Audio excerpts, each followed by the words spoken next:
समझा जा सकता है कि बीजेपी की राह आसान नहीं है। वहीं कांग्रेस, डीएमके और एआईएमआईएम जैसे दल सुप्रीम कोर्ट का रुख करने का ऐलान कर चुके हैं।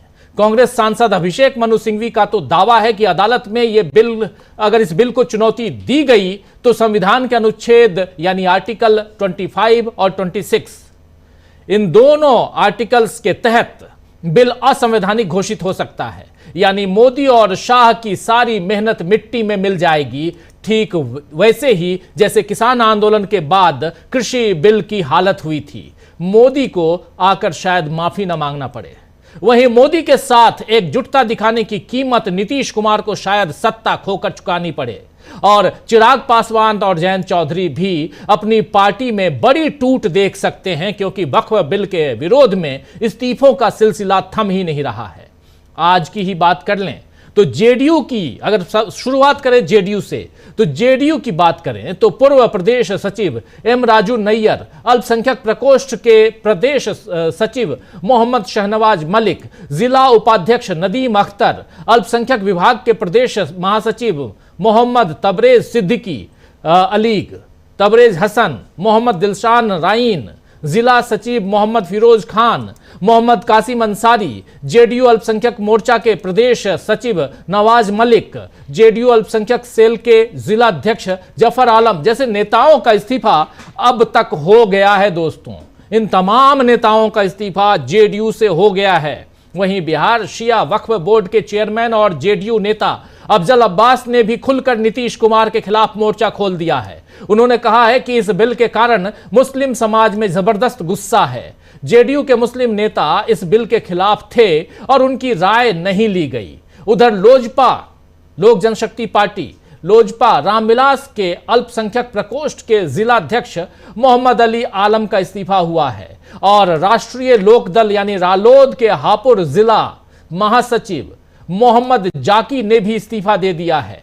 यह आप देख लीजिए। इस तरह इस्तीफों का जो कार्यक्रम अभी न्यूज पॉइंट के इस कार्यक्रम के दौरान भी इस्तीफों की कुछ और फहरिस्त लंबी हो जाए, कुछ और नाम आ जाएं और उसके बाद तक कितने और इस्तीफे हो जाएंगे, कल तक परसों तक, यह भी देखना होगा। वैसे टीडीपी नेता फतुल्लाह मोहम्मद भी वक्फ बिल के खिलाफ थे और अब चंद्रबाबू नायडू की पार्टी में क्या हालात बनते हैं ये देखना होगा। यानी चंद्रबाबू नायडू की पार्टी के हालात भी अच्छे नजर नहीं आते हैं। एक तरफ इस्तीफों की झड़ी लगी हुई है, वहीं वक्फ संशोधन बिल के संसद में पास होने के खिलाफ देश भर में प्रदर्शन हो रहे हैं। शुक्रवार को जुमे की नमाज के बाद पश्चिम बंगाल, गुजरात, बिहार, झारखंड, तमिलनाडु, तेलंगाना, कर्नाटक, असम, इन तमाम राज्यों में मुस्लिमों ने सड़कों पर विरोध प्रदर्शन किया। जुमे की नमाज के बाद ये तस्वीरें आप देखिए अलग अलग जगहों की। ये तस्वीर गुजरात की है, कुछ तस्वीरें पंजाब, लुधियाना, अलग अलग जगहों की है, असम की तस्वीरें, कर्नाटक की तस्वीर, तेलंगाना की तस्वीर, झारखंड की तस्वीर, तमिलनाडु की तस्वीर, हर जगह के, हर राज्य की तस्वीरें आपको ऐसी ही मिलेंगी जहां जुमे की नमाज के बाद लोगों ने सड़कों पर, खासकर मुस्लिम बिरादरी के लोगों ने सड़कों पर विरोध प्रदर्शन किया। इसके साथ अब सुप्रीम कोर्ट में भी मामला जाने वाला है। इस बारे में कांग्रेस सांसद मोहम्मद जावेद ने क्या कुछ कहा है, आइए जरा सुन लेते हैं कि सुप्रीम कोर्ट में कांग्रेस पार्टी किन तैयारियों के साथ जा रही है, जरा सुन लीजिए। देखिए, ये इत्तेफाक से आप हमारे पास आए हैं, लेकिन हिंदुस्तान में कई लोग ये पिटीशन देंगे, कई पार्टीज करेंगी। आपको हमारे बारे में पता चला है, आप हमारे पास आए, तो ये तो हमने पार्लियामेंट में, हमने और जितने भी कांग्रेस के तरफ से थे या अपोजिशन के तरफ से थे, सबने कहा ये अनकॉन्स्टिट्यूशनल है और ये रिलीजियस बॉडी है। जिस तरह आप गैर मुस्लिम्स में हिंदू भाई बहन हो या सिख भाई बहन हो, बुद्धिस्ट हो, जैन हो, सबको आज़ादी दे रहे हैं, तो हमारा आज़ादी कैसे छीन सकते हैं? जब कॉन्स्टिट्यूशन में ये सेफगार्ड है हमारे लिए, तो ये वायलेशन कैसे आप कर सकते हैं? आपके पास नंबर्स है तो इसका ये मतलब तो नहीं है कि आप कुछ भी पास करा लें, गैर कानूनी काम कर लें और हम लोग चैलेंज भी ना करें। तो हम लोग ने चैलेंज किया है और हमें उम्मीद है कि सुप्रीम कोर्ट इस पे चिंतन करेगी और मुझे यकीन है जल्द से जल्द इसको खारिज किया जाएगा। सर, आपके पिटीशन तो पिटीशन यानी याचिका ऑलरेडी दायर हो चुकी है सुप्रीम कोर्ट में, और इससे पहले डीएमके के मुखिया और तमिलनाडु के मुख्यमंत्री एमके स्टालिन और असदुद्दीन ओवैसी एआईएमआईएम के मुखिया, इन लोगों ने भी सुप्रीम कोर्ट जाने की बात कही है। और एक लंबी लाइन जो है सुप्रीम कोर्ट में भी याचिकाओं की लगती हुई दिखाई दे रही है। वक्त पर मोदी एक बड़े चक्रव्यूह में फंसते हुए दिख रहे हैं दोस्तों, और उनका साथ देने वाले दल भी इससे बच नहीं पाएंगे। आपको याद होगा कि कल और परसों, 2 दिन, परसों उधर लोकसभा में और उसके बाद इधर राज्यसभा में इसी वक्फ बिल के खिलाफ और उसके पक्ष में सांसदों के दल ने अपनी अपनी बातें रखी। उधर लोकसभा में गौरव गोगोई ने कांग्रेस पार्टी की तरफ से अपनी बात रखी, तो इधर राज्यसभा में भी कांग्रेस पार्टी की तरफ से बहुत ही शानदार भाषण दिया था इमरान प्रतापगढ़ी ने। दोनों के भाषणों का एक छोटा छोटा सा अंश यहां सुनाना चाहूंगा, क्योंकि परिस्थितियां बहुत बदल चुकी हैं। नीतीश कुमार की पार्टी टूट की कगार पे है, यह तय मानिए आप। नीतीश बाबू अपनी पार्टी बचाएं या अपनी कुर्सी बचाएं, वहां तक आएंगे, लेकिन पहले सुनिए जरा गौरव गोगोई अपनी बात कैसे रख रहे थे, सुनिए। संघीय ढांचे पर एक आक्रमण था। आज इस सरकार का इस बिल के द्वारा 4 इनके मूल उद्देश्य है। पहला मूल उद्देश्य है कि संविधान को कमजोर करना, टू डाइल्यूट द कॉन्स्टिट्यूशन। इनका दूसरा उद्देश्य है भ्रम फैलाना, to defame the minority communities of India. इनका तीसरा उद्देश्य है to divide the Indian society. हमेशा हमारे बीच में एक लिटिगेशन चलता रहे, मसला और बढ़ता जाए, ये उनका उद्देश्य है। और चौथा इनका उद्देश्य डाइल्यूट, डिफेम, डिवाइड, और चौथा इनका उद्देश्य है to disenfranchise the minority communities. आज माइनॉरिटी कम्युनिटीज के प्रति अपनी संवेदना जता रहे हैं।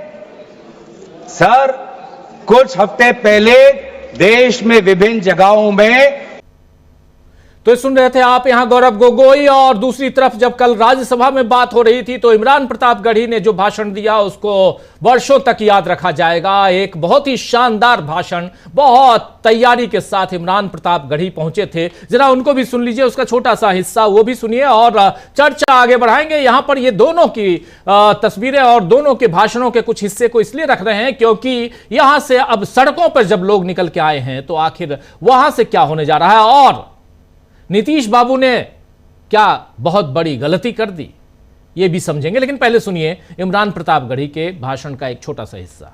अजदाद की कब्रें हैं, उस वक्त मौलाना आजाद की ये सदाएं सुन करके। धन्यवाद सभापति महोदय।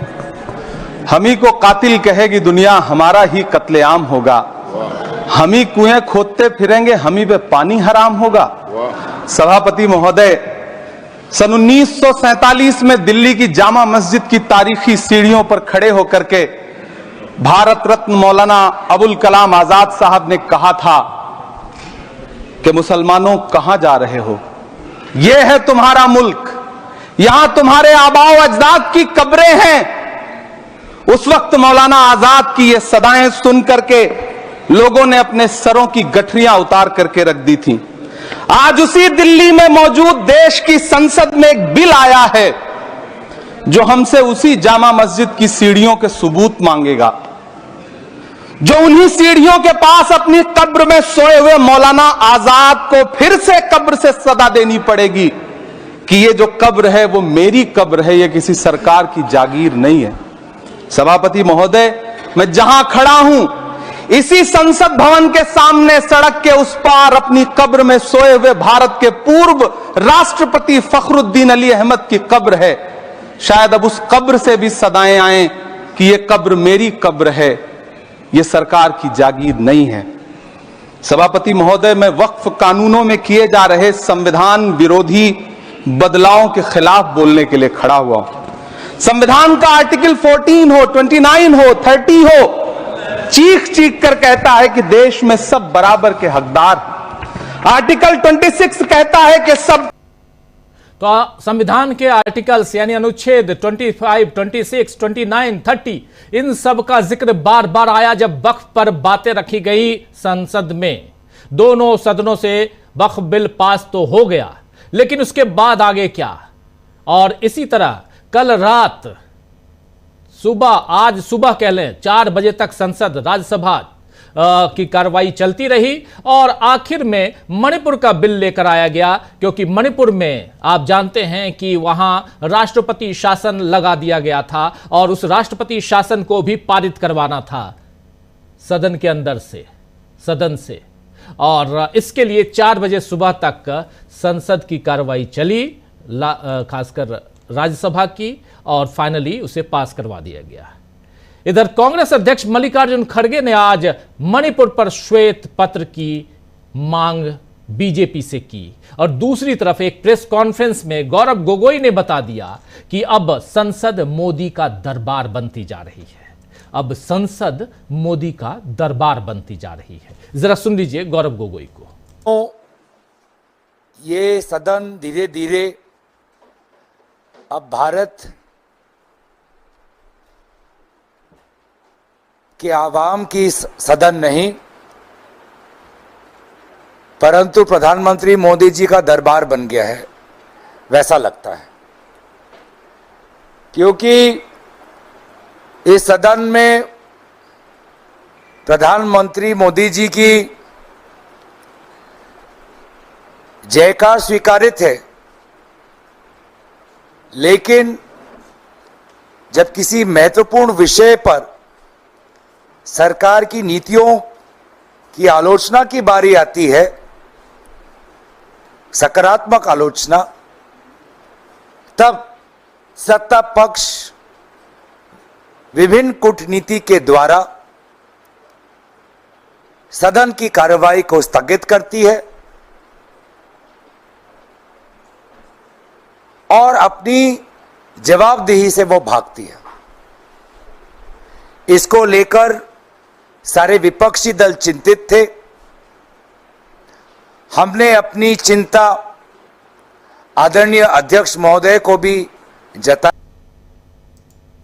तो सुन रहे थे यहां आप गौरव गोगोई को। आपको बता दूं कि गौरव गोगोई ने यह भी कहा कि हमने लोकसभा में सत्ता पक्ष के सदस्य को राज्यसभा के नेता प्रतिपक्ष का नाम लेते हुए गंभीर और बेबुनियाद आरोप लगाते हुए इसी सदन में देखा। हमने यह भी देखा कि अध्यक्ष महोदय आए, लोकसभा के नेता प्रतिपक्ष के संदर्भ में टिप्पणी रखी और बिना लोकसभा नेता प्रतिपक्ष को यानी राहुल गांधी को बिना बोलने देने का मौका दिए सदन को स्थगित कर दिया। और आज कांग्रेस पार्लियामेंट्री पार्टी कमेटी यानी सीपीपी की चेयरपर्सन श्रीमती सोनिया गांधी जी का उल्लेख किया गया। क्या बीजेपी के लिए नियम कानून के कोई मायने नहीं हैं? यानी साफ दिख रहा है कि संसद का बजट सत्र तो हंगामेदार रहा ही, सत्र खत्म होने के बाद भी बीजेपी की घेराबंदी ढीली नहीं हुई है और आने वाले समय में सरकार पर फंदा और कस सकता है। क्या मोदी इस फंदे में फंसकर खो देंगे सत्ता या बचा लेंगे खुद को? इसके अलावा सबसे बड़ी बात जो बहुत इंपॉर्टेंट है वो ये है कि नीतीश बाबू आखिर कैसे बचाएंगे अपनी कुर्सी और नीतीश बाबू कैसे बचाएंगे अपनी पार्टी। सबसे लंबी लिस्ट नीतीश बाबू की पार्टी के नेताओं की है। अभी तक नीतीश कुमार की पार्टी के 6 कद्दावर नेता इस्तीफा दे चुके हैं। उधर आरएलडी के 2 नेता इस्तीफा दे चुके हैं। इधर चिराग पासवान की पार्टी के नेता जो हैं वो नाराज दिखाई दे रहे हैं। इधर चंद्रबाबू नायडू की पार्टी के नेता नाराज दिखाई दे रहे हैं और लंबी याचिकाओं की लिस्ट जो है वो सुप्रीम कोर्ट में लगते हुए जा रही है।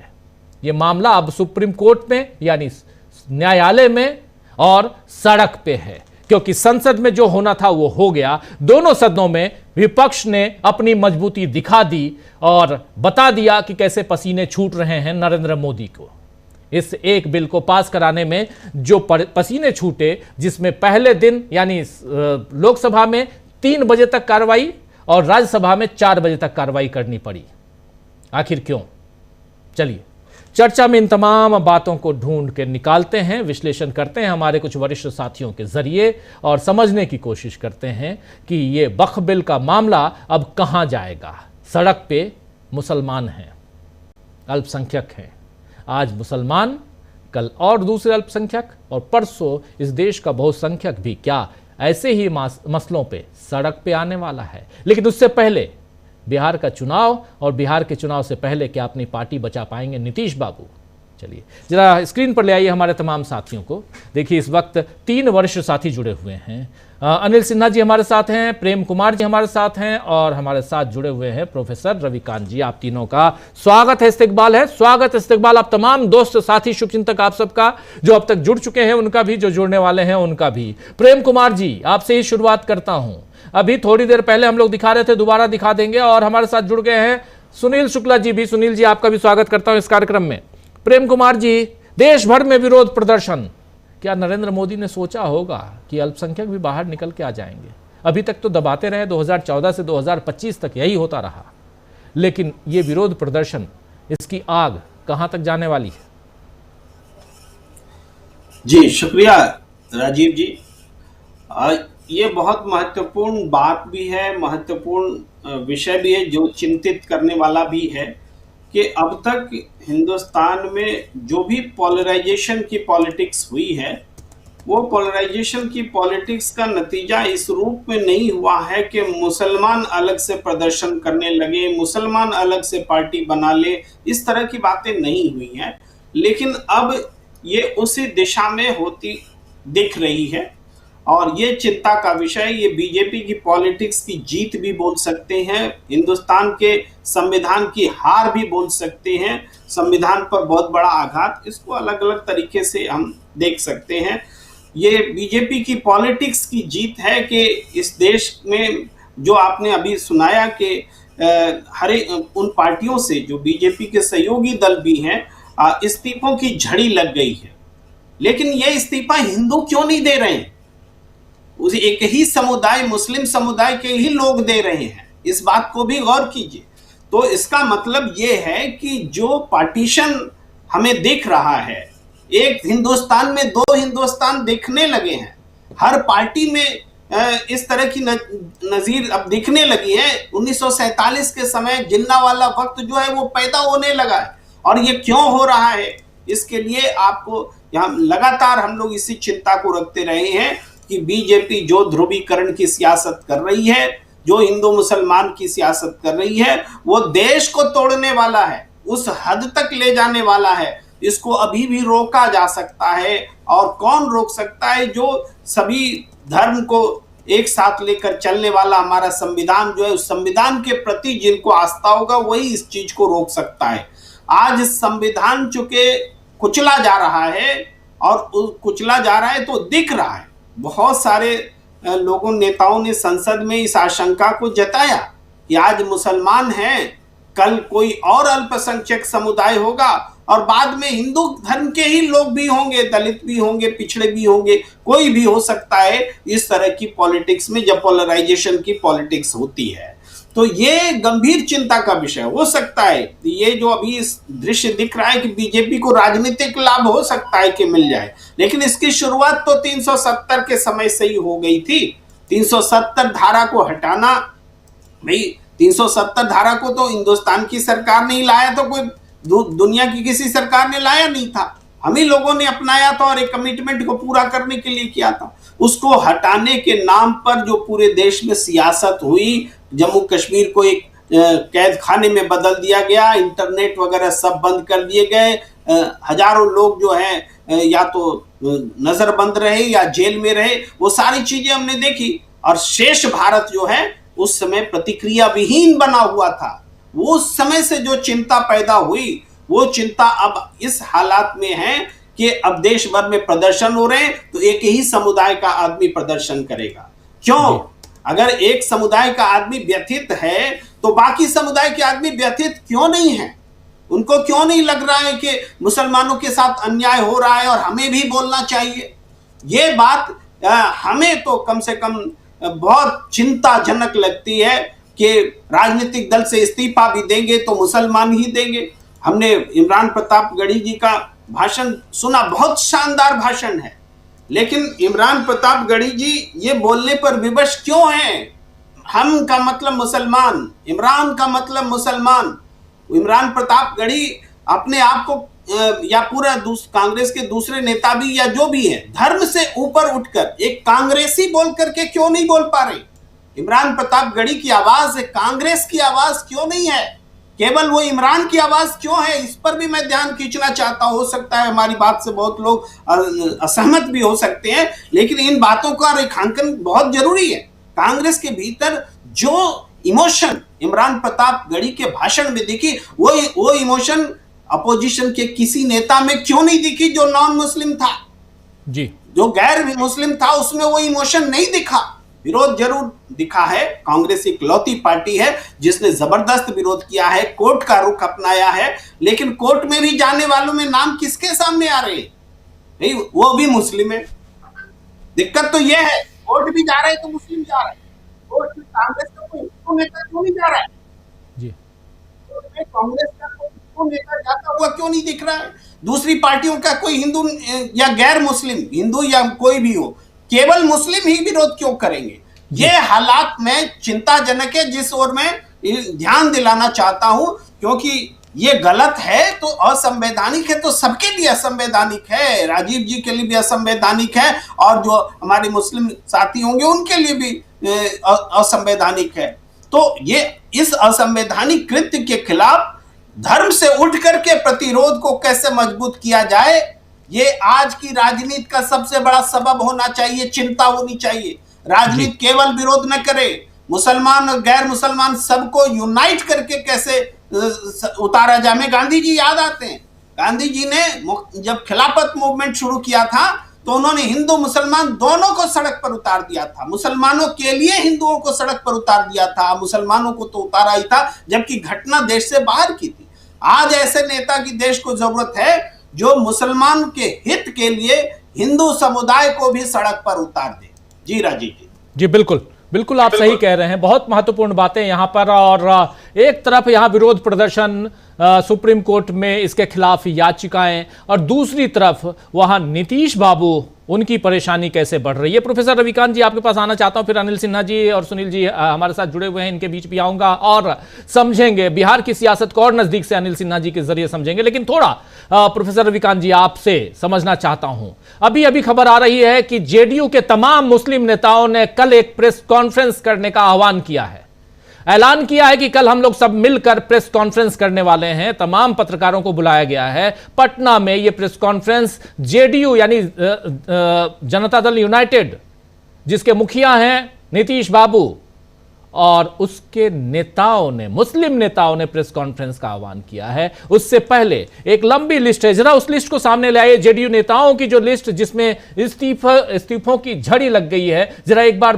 फिर रखना चाहता हूं। ये देखिए, जेडीयू से इस्तीफा, इसमें कौन कौन? पूर्व प्रदेश सचिव एम राजू नैयर, फिर अल्पसंख्यक प्रकोष्ठ के प्रदेश सचिव मोहम्मद शाहनवाज मलिक, जिला उपाध्यक्ष नदीम अख्तर, अल्पसंख्यक विभाग के प्रदेश महासचिव मोहम्मद तबरेज सिद्दीकी अलीग, तबरेज हसन, मोहम्मद दिलसान राइन, जिला सचिव मोहम्मद फिरोज खान, मोहम्मद कासिम अंसारी, जेडीयू अल्पसंख्यक मोर्चा के प्रदेश सचिव नवाज मलिक, जेडीयू अल्पसंख्यक सेल के जिलाध्यक्ष जफर आलम, ये तमाम नेता इस्तीफा दे चुके हैं। ये तमाम नेता इस्तीफा दे चुके हैं प्रोफेसर रविकांत जी। और इसके बाद कल मुस्लिम नेताओं की प्रेस कॉन्फ्रेंस है, और उससे पहले यहां नीतीश बाबू ने, क्या यह माना जाए कि इस बिल का समर्थन कर अपनी पार्टी के लिए और खुद के लिए एक बड़ी मुसीबत मोल ली है।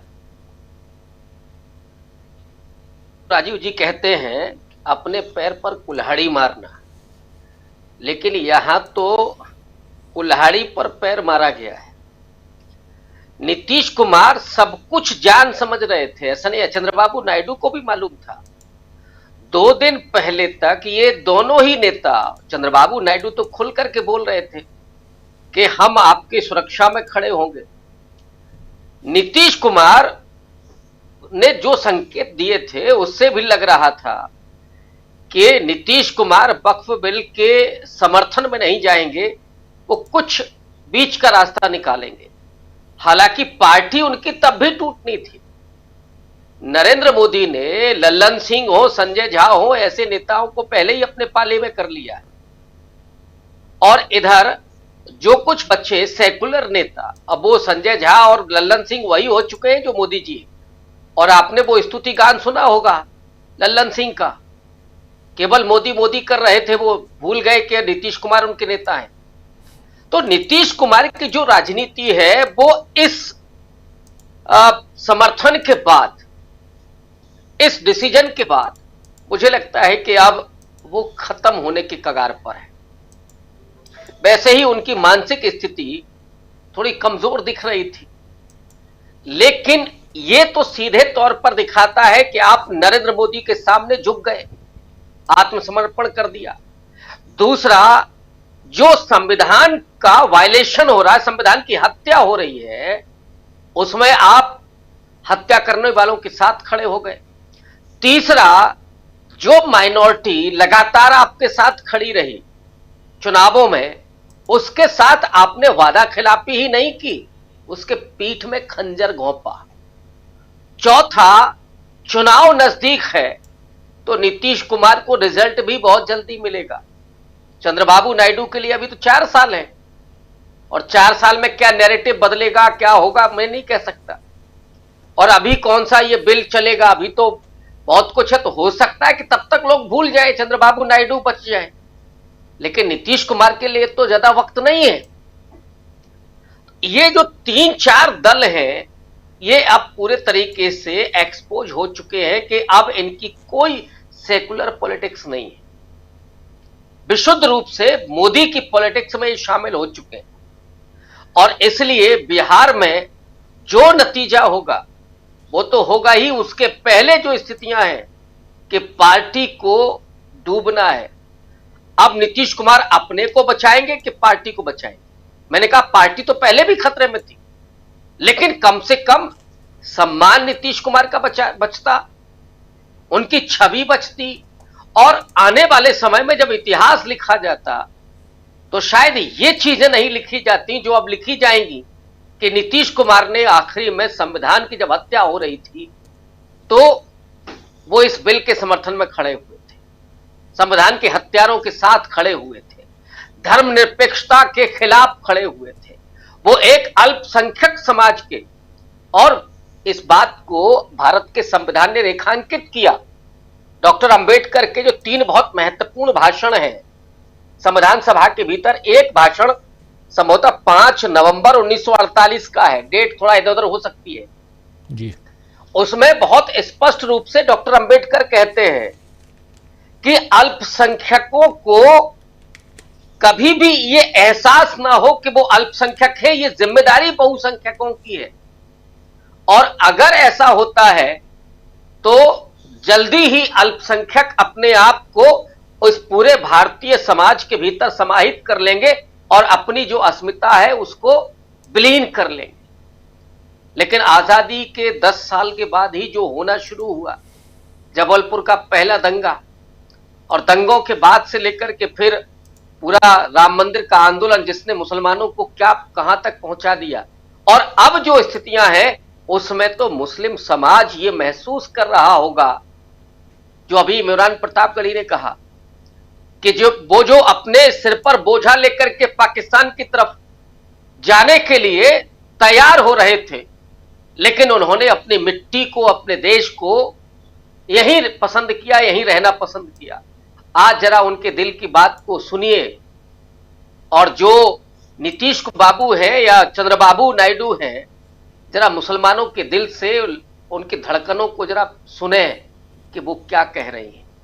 क्या आज उन मुसलमानों को ये नहीं लगता होगा कि हमारे पुरखों ने क्या गलती की है? इस देश को अपना देश मानना, अपना वतन मानना, क्या उन्होंने गलती की है? ये अगर आज उनको एहसास हो रहा है तो ये सबसे बड़ा संविधान पर हमला है जी। भारत भारत के जो समाज है, जो पूरी प्राचीन परंपरा है, जो बहुध्वन्यात्मक जो भारत की संस्कृति है, यहां लोग आते गए और सबको बराबर का सम्मान मिलता गया। वो सामाजिक स्थिति को हम छोड़ दें, तब उसकी बात कर रहे हैं। लोगों ने कभी, अंग्रेज आए, लूटे और चले गए, कुछ लुटेरे मध्यकाल में भी आए थे, उन्होंने लूटा, चले गए, लेकिन जिन मुसलमानों ने इस देश को अपना वतन समझा, आज ये सरकार उन मुसलमानों को गैर महसूस करा रही। और ये सावरकर, देखिए जिन्ना का जो मामला, हालांकि इतिहास का एक लंबा प्रसंग है। जिन्ना तब पाकिस्तान की तरफ जाते हैं जब सावरकर उसी डुअल पॉलिसी को लेकर के आते हैं और ये कहते हैं कि मुसलमानों को यहां दोयम दर्जे का नागरिक बन करके रहना होगा। आज क्या वही एहसास नहीं कराया जा रहा है? जिन्ना ने पाकिस्तान की मांग को कब तीव्र किया था? जब सावरकर बार बार ये जोर दे रहे थे। और आज वही सावरकर के चेले बैठे हुए हैं जो उनको वीर कहते हैं। उन्होंने जो किया था वो सबको मालूम है, कितने माफीनामे थे और कितनी पेंशन मिल रही थी। आज वही सावरकर के विचारधारा के लोग हैं जो फिर से मुसलमानों को दोयम दर्जे का नागरिक बनाना चाहते हैं। लेकिन मैं समझता हूं कि भारत का संविधान वो सबसे बड़ी ताकत है। भले ही आज बहुत सारे लोग ना मुस्लिम समाज के समर्थन में खड़े हो, भले ही ना बोल रहे हो, लेकिन मैं समझता हूं कि आज भी ज्यादा से ज्यादा आबादी, बहुसंख्यक आबादी इस बिल के खिलाफ है। और वो ये महसूस कर रहे हैं कि ये हमला एक तरह से इस देश के संविधान पर है, अल्पसंख्यकों पर है और गलत हो रहा है। बिल्कुल। सबसे बड़ी चीज यह है कि इस देश का आवाम ये महसूस कर रहा है कि एक समाज पर गलत हो रहा है। और यही चीज मुझे लगता है कि आने वाले वक्त में मोदी के इन फैसलों को पलटेगी और इतिहास तो मोदी को, अमित शाह को जिन शब्दों में रेखांकित करेगा, उसमें जो स्थान नीतीश और चंद्रबाबू नायडू को मिलेगा वो शायद आज नहीं समझ रहे हैं, या समझ रहे हैं तो फिर जानबूझ कर रहे हैं। राजीव, बिल्कुल बिल्कुल आप सही कह रहे हैं। एक तरफ इतिहास जो है वो बहुत कुछ बातों की गवाही देगा और दूसरी तरफ इधर हमारे साथी प्रशांत टंडन जी भी जुड़ गए हैं। प्रशांत जी, आपका स्वागत करता हूं इस कार्यक्रम में। और अनिल सिन्हा जी, आपके पास आना चाहता हूं। और देखिए, बिहार हो चाहे उत्तर प्रदेश में रालोद हो, बिहार में चिराग पासवान की पार्टी, लोजपा, रामविलास, और उसके अलावा इधर ओडिशा में भी बीजू जनता दल, नवीन बाबू ने, यानी नवीन पटनायक ने कह दिया था कि अपनी अंतरात्मा की आवाज सुनिए, उस हिसाब से वोटिंग कीजिए। अब वक्फ अमेंडमेंट बिल के खिलाफ BJD vice president Prasanna Acharya ने भी कहा है कि हमको पार्टी में इस पर बात करनी होगी कि हमारी सेकुलर छवि को आखिर डेंट क्यों लगाया गया। यह प्रसन्ना आचार्य का कहना है। यानी साफ साफ है कि बीजेडी में भी बगावत है। रालोद से इस्तीफे की बात आ रही है। और जयंत चौधरी आखिर जाएं तो कहां जाएं? 10 सीटें लेके आए थे अभी जब विधानसभा की बात हुई थी, विधानसभा में। अब 2027 में चुनाव है, तो आखिर आप किस लिए यहां सेकुलर छवि दिखा रहे थे और किस लिए आप सबका साथ सबका विकास वाली पार्टी के साथ जुड़े थे? यह तो पूछा ही जाएगा। बीजेपी का चेहरा तो उजागर है, उसके बारे में अनिल सिन्हा जी कुछ भी कहना यहां पर यही है कि क्या ही कहा जाए, और सूरज के सामने रोशनी दिखाने वाली बात हो जाएगी। लेकिन ये उस मामले में नहीं कह रहा हूं, ये उदाहरण उस मामले में फिट नहीं बैठता है जिस मामले में बीजेपी यहां अपनी राजनीति चमका रही है। लेकिन यही है कि उसकी हिंदुत्व की राजनीति, जिसमें वो सदन के अंदर उसके नेता कुछ और कहते हैं, सदन के बाहर काम कुछ और करते हैं। सदन के बाहर सड़कों पे, इधर उधर सार्वजनिक जगहों पे, सब जगह पंडाल लगाने, नवरात्र में पूजा पाठ करने की अनुमति है, लेकिन मुसलमानों को नमाज पढ़ने की अनुमति उनके छत पे भी नहीं है। ऐसी बातें अगर हो तो तकलीफ होती है ये देश। और इमरान प्रतापगढ़ी का भाषण फिर याद आता है, बहुत सही उन्होंने भाषण दिया था।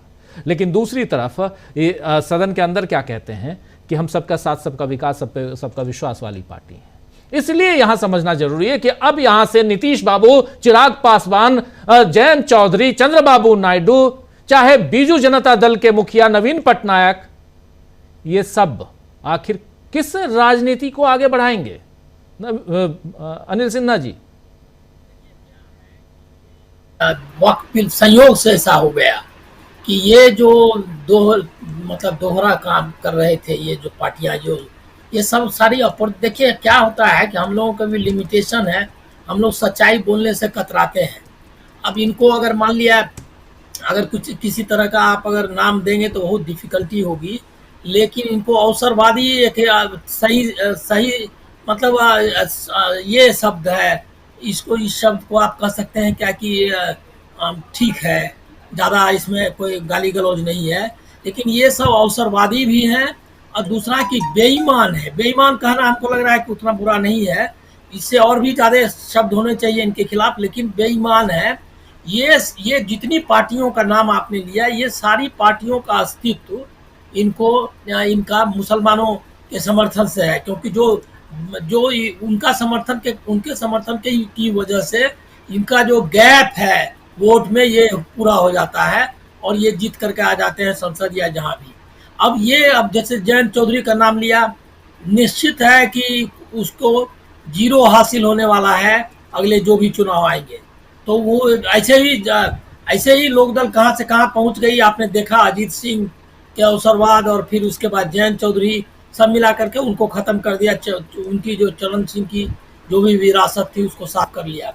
ऐसे ही रामविलास पासवान एक, हालांकि उनके बारे में भी कहा जाता है क्या कि मौसम वैज्ञानिक थे और हर बार सत्ता के साथ ही रहे, लेकिन वो मैनेज कर लेते थे कि कम से कम जरूरी समय में मुसलमानों के साथ दिखने तक का कम से कम कर लेते थे।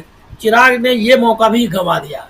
और अब आते हैं जेडीयू के बारे में। जेडीयू के बारे में देखिए, इनका पहले से टारगेट था बीजेपी का कि उनकी जड़ें खत्म कर दें, और इसके लिए उन्होंने पहले तो कोशिश की कि खुद का, जैसे उनका कुशवाहा वोट बैंक था तो वो जो उपेंद्र कुशवाहा को ले गए अपने साथ, फिर उसका उनको ले आए, क्या कहते हैं, सम्राट चौधरी को अपने अंदर ले आए।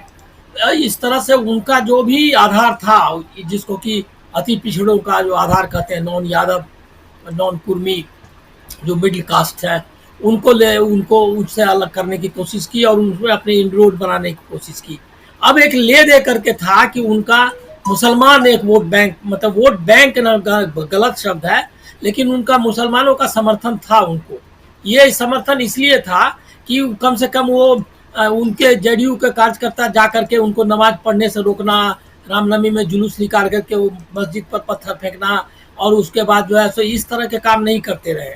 लेकिन ये एक टेस्ट केस था जिसमें कि उनको लग रहा था, अंदाजा था कि वो कोई भी बीच का रास्ता निकालेंगे, और वो भी चुनाव इतना नजदीक है तो उनको ऐसा करना होगा। लेकिन ये मौका भी उन्होंने गंवा दिया। तो बीजेपी का तो दोनों तरफ से अच्छा रहा कि बीजेपी ने जेडीयू को और कमजोर कर दिया। मतलब अब अगर चाह के भी वो चाहेंगे भी नीतीश, तो उनको उधर जाना मुश्किल होगा कहीं भी, क्योंकि अब एक सेकुलर इमेज भी उनकी डेंट हो गई। इस सबसे खतरनाक क्या है कि जो दलित है, जैसे कि रामदास अठौले का सुनिए, ये सारे लोग किस तरह का हो गया। तो आप देखिए कि जो मतलब जो बेईमानी का चल रहा है ईडी, ये हमको लग रहा है कि इन पर दया करिए, इनके आलोचना करने के बदले इन पर दया करिए। नीतीश तो उसके पात्र हो ही गए हैं पहले से ही, लेकिन ये जो पूरी पॉलिटिक्स, इसमें दया करिए। किसी को ईडी का डर है, किसी को कुछ पोस्ट का ये है, लोभ है, इसी तरह की स्थिति है। लेकिन एक जो सबसे में प्रेम कुमार जी ने बहुत अच्छी बात कही, ये जो है सेकुलर, इसकी ये जो वक्फ बिल के खिलाफ जो है मूवमेंट, इस सेकुलर इसका कैरेक्टर होना चाहिए, और हिंदुओं को भी इसमें साथ देना चाहिए, जैसा खिलाफत के समय में गांधी जी ने कर रखा था। तो ये एक कॉमनल नहीं, क्योंकि इसका जो मुसलमानों में भी जो कॉमनल एलिमेंट है, वो चाहेंगे कि इसका अपनी छवि चमकाना चाहेंगे इसके जरिए, और जैसे ओवैसी हैं या ये सारे लोग, उनको काउंटर करना। अब ये रिस्पॉन्सिबिलिटी है इंडिया गठबंधन की पार्टियों का कि वो, जैसे लेफ्ट पार्टी बिहार में उसका आंदोलन करने वाली है, और सीपीआईएमएल वगैरह, सीपीआईएमएल भी और दूसरी लेफ्ट पार्टीज भी इस बारे में करने वाले हैं। निश्चित तौर पर उनका कैरेक्टर सेकुलर होगा। उनके पास एक डेडिकेटेड कैडर भी है जो सच में सेकुलरिज्म पर विश्वास करता है। वो कोई कहने के लिए नहीं है कि कभी इधर चले गए कभी उधर चले गए, तो वो भी है। तो लेकिन उनको लीड लेना होगा और ये करना पड़ेगा। अब लेकिन दूसरा एक जो तथ्य अभी जो जिस बारे में चर्चा नहीं हुई है, मैं चाहता हूँ जोड़ना इसमें, वो ये है कि आप क्या करना, आप वक्फ बिल के रूट के रास्ते से बचना चाहते हैं ट्रंप के चैलेंज को। आप देख लीजिए कि पूरा जो 2 तारीख से लेकर के 3 तारीख तक जो मीडिया चैनल्स, कौन सा ऐसा बजट भी, पूरा का पूरा बजट जो प्रोसीडिंग्स है उसको लाइव नहीं दिखाया था कि सबके भाषण सुने आप। ऐसा नहीं हमको ये ध्यान में आता है कि जो मीडिया ने दिखाया था, लेकिन इसको पूरा का पूरा लाइव चलाया गया।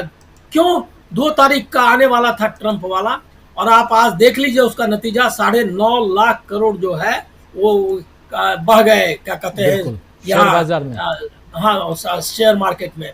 तो आप सोच लीजिए कि उसका क्या असर होने वाला है। हम पूरी तरह कंगाल होने वाले हैं, सोवरेंटी हमारी चली गई। हम अभी भी कटोरा ले, मतलब उसके सामने कैसा, मतलब जो नीतीश जी जैसा मोदी जी के सामने घूमते हैं कि बार बार जो कहते हैं कि हम नहीं जाएंगे और हाथ पांव, उसी तरह से ट्रंप के सामने आपके मोदी जी की हालत है कि वो जो है दाएं बाएं इधर उधर और एकदम नमस्कार। वो तो बुला करके उनके लोगों उसके पॉडकास्ट में उन्होंने कहा, तो आप जानते ही हैं किस तरह से मोदी उसके सामने, ट्रंप के सामने है, और वो बोल रहा है कि ही इज ए फ्रेंड, लेकिन मैं उसको चाबुक लगाऊंगा। ये साफ साफ बोल रहा है कि अच्छा है तू दोस्त बना रहा है और इसी तरीके से मैं तुमको पीटूंगा। और ये पूरी दुनिया देख रही है और हमारी क्या हालत है। और उसके बाद भी बांग्लादेश अभी हमारे साथ चला गया, वहाँ चाइना में कहा मोहम्मद यूनुस, आपको पता है।